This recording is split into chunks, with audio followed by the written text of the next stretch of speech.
and welcome to another edition of Rodeo Country on Cable 13. I'm Doug Truelove, your host, and today we have a little bit of a different show. We have an interview with a Willy Nelson, not the country artist, mind you, but the wax maker. He makes wax candles such as these. He makes wax candles such as this brown one here that is scented like chocolate, that he has taken time out to sculpture. As best as he can anyway, but his main forte is obviously making candles, and we'll be looking at one of his main candles that has created quite a bit of news and excitement in this town of Maberly. It's a monster candle. It is huge, 10 feet tall. Has no name right yet, does it? No, we'll just call him Monster. Question mark. Question mark. Monster the question mark. Question mark the monster. Whether it be burned or won't he be burned. Yeah, okay. But this is Willy Nelson beside me from Maberly. And Willy, you've got a very distinguishable name. And well, you've got a Willy Nelson on the other side of the border there. Could you shed us a little light on the time you met the other Willy Nelson? Well, people may not reading my name right. I spell my name W-I-L-L-Y. A lot of people call me Wiley. But I met Willy through my sister, who arranged for me to rendezvous with him. And the only way he would know who I was a poster that he signed for my sister saying, "To Willy Nelson, from Willy Nelson." And then when I heard he was playing at the Civic Center, I called them up, and they were ready for me, and they just parked my car inside where the bandstand was, and we met. And my daughter was with me, Titania Nelson. No, this is my son, Daniel Nelson. And we had a real good time. It was surely a highlight of our lives to meet Willy. He's a fine person. And I'm hoping to meet him again at his birthday party, which they call Willy Nelson Day, a national holiday in Austin, Texas, is where he's going to be having the great Texas brain fry. And so I'll be there, hopefully, if my wife and children permit me to go. That's a small permit sometimes, isn't it? Yeah, yeah. Okay, you've got the June 29th Monster Bash. Right. You should call Willy up and see if he can attend sometime. Well, it would be nice if Willy would come, but I'm sure he's pretty busy. But he may acknowledge my party once I acknowledge his. So I'm going to go to his first and give him the benefit of the doubt. Way down yonder in the Indian Nation, ride my pony on a reservoir. Oklahoma hills where I was born, Way down yonder in the Indian Nation, cowboy's life is an occupation. Oklahoma hills where I was born.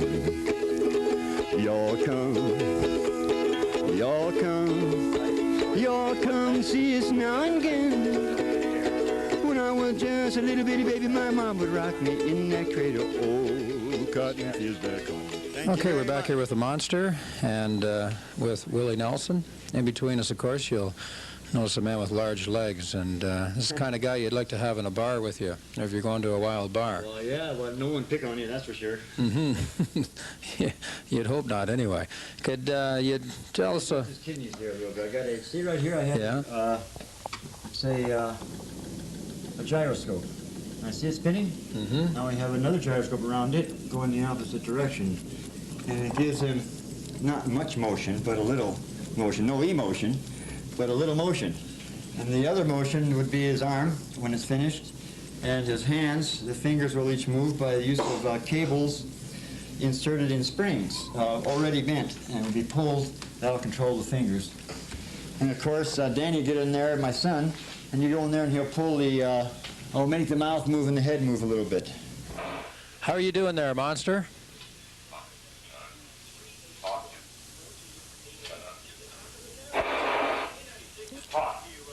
Fine.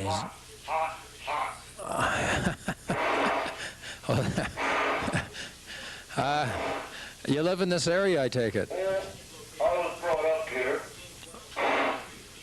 That's quite a hairdo you got. I need a mirror. You need a mirror? I really don't think a mirror would last too long in front of you. But can you give us, can you tell us what are you going to be doing this summer? I'll 29th of June. And what's that for? The Neighborly Monster. The Maberly Monster Mash.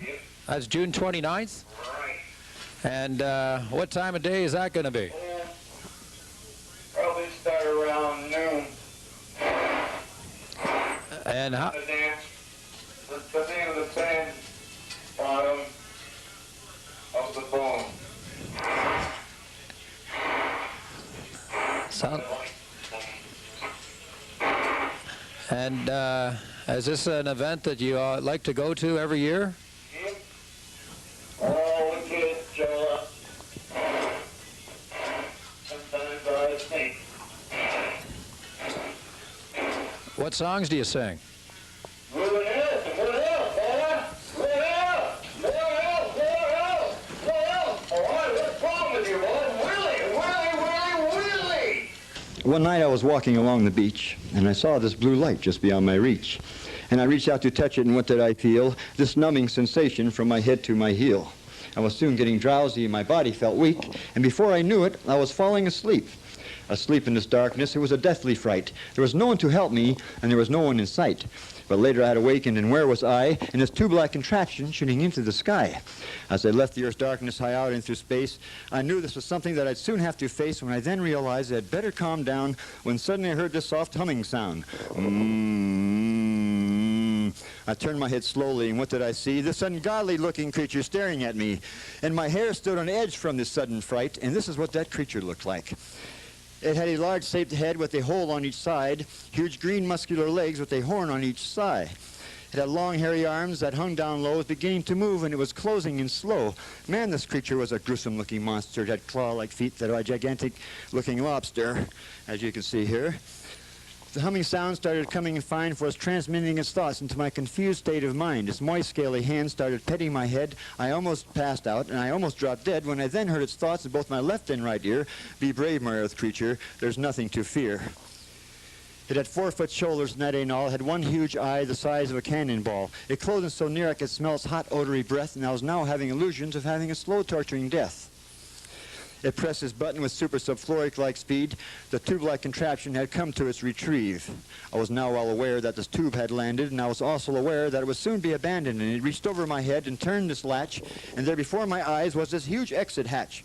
Down this remote-controlled elevator with highly incredible thrust, my heart throbbed tensely, my mind at distrust, because it was dark inside, and it didn't seem right, when soon did appear the same blue light. Here I go again, I said to myself, to the sleep in the darkness, and again with no help. And by the time the elevator had reached this tube's bottom floor, I couldn't hear, I couldn't see, and I couldn't sense anymore. But when I'd awakened this time, I was face down on that same beach. I rolled over puzzled as I heard this loud screech, and the screeching got fainter. What could it be? For I'd sand in my eyes, and I couldn't see. I brushed the sand off of my face, and I saw this tube-like contraption shooting high out into space. Am I in another trance or a dream of some kind? I looked up again, it was following behind. This is what it was to prove I wasn't lit, was that same blue light following this tube-space ship. I rose to my feet and I turned around. Again I heard the humming sound. I ran for my life through dry and wet sand, so tired, so weak I could no longer stand. I fell to my feet, praying, somebody help! That's when I seen them. They were dragging seaweed and kelp. There were 80 of them. There were 90 of them. They were squealing like little rats, and they had protruding like little eyes and little wings on their backs. And all of a sudden, I was being lifted into the air by the loose strands of the seaweed and by my hair. Help me, please, little creatures, I said. And the only reply was their screeching, and away we fled. It was cold, dark, and damp on that summer night, and through the darkness they carried me and clutching me tight. When again I heard the humming sound, coming from the cliffs where I was bound, through crevices, through chambers, through wave-eaten halls, and through tunnels of erosion and moss-coated walls, and drag me they did over sharp-pitted stone to this little echoing chamber to be left here all alone. And here I was laying here quiet and still, when suddenly ran through me this peculiar-like chill, because the seaweed and kelp were being unraveled from me, and someone had last come to set me free. But I soon discovered that I was wrong, when around my neck was this bony thong. Then thrusting through this cave in this chamber of fright was the same one-eyed monster. And that was a sure winning fight.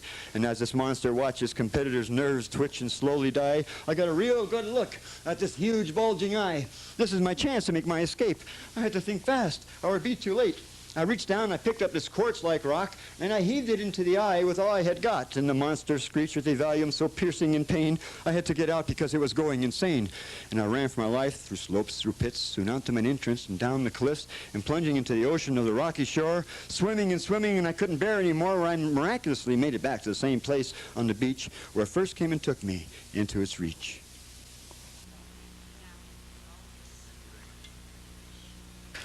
Well, there you have the old wax museum up in Maberly, and that, of course, is Willie Nelson's classic monster that will be melted down on June the 29th here in Maberly, and that's all a part of the students getting off for school.